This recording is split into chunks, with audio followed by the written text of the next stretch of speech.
Over the last 12 months or so, we're finally seeing some excitement injected into the subcompact class of cars. New models from Mazda with the Mazda 2, the Fiesta from Ford, we have the new Hyundai Accent, and the Rio from Kia. Now, one of the granddaddies of the subcompact class has been the Echo, then named Yaris, and here is the brand new model.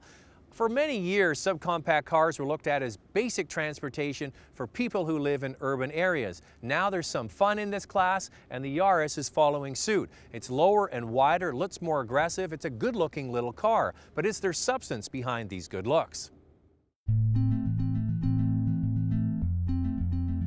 The new Yaris is slightly bigger, the wheelbase is longer, that affords more legroom front and back. It's not a big increase, but at least there has been an increase. The biggest change to the interior is the removal of the center cluster in the middle of the dash and putting it where it should be, behind the steering wheel. It's a traditional layout and it's been working for decades. Why they fought that, I'm not really sure. Soft touch application just in the front of the dash here. You see it in gray, it also comes in black, and there's a little bit on the doors as well. With this vehicle, you have to applaud Toyota for including Bluetooth technology, a USB, and an auxiliary jack as standard equipment, even on the base model. But when you look at this dash, it's very simple. It's clean and simple, but it doesn't compete with some of the hot new entries. The Fiesta has all soft touch materials. The Fiat 500 is beautiful on the inside, and the new Korean products probably are top of class. This one is an improvement, but it's kind of middle of the road. We're here in Quebec for the very reason that, the 53% of our sales of Yaris happen here in the province. Here, people are looking for a good basic car. It doesn't cost much to buy, doesn't cost much to operate or to maintain, and has high resale value. So Yaris has scored on all of those points over the years. But the latest model comes with a bigger body, sharper styling, better fuel economy, and a lower MSRP. So we think it's pushed the envelope in all the directions that our Quebec consumers are most interested in.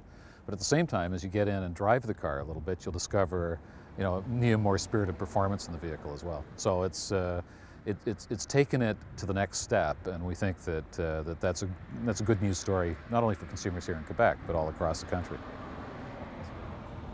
This car really is perfect for somebody that lives in an urban center that needs a little runabout, and this vehicle appeals to somebody as a good all-rounder, as an entry-level car, or as a second car for your family. Great turning radius, the best in its class. It's nimble, it's actually fun to drive, it's smoother and quieter than the older model.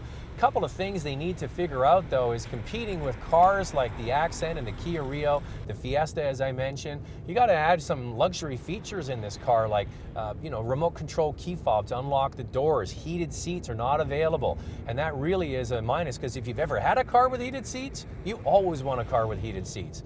Just a niggly thing, but something that should be brought up.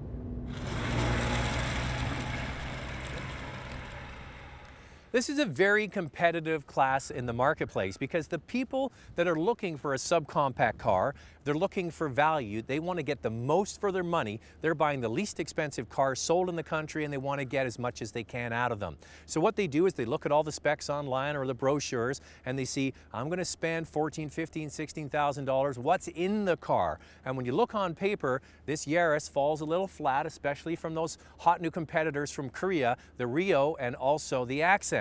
But what Toyota knows it has going for it is reliability, dependability, and a known resale. It's like the Bank of Toyota. You put your money into the Bank of Toyota. When you go to sell your car, you know you're going to get good resale for it. That's what they have going for them. Is that going to carry this car in the long run? Time will tell. We do have a question, though. Is it Yaris or Yaris? And what was wrong with Echo?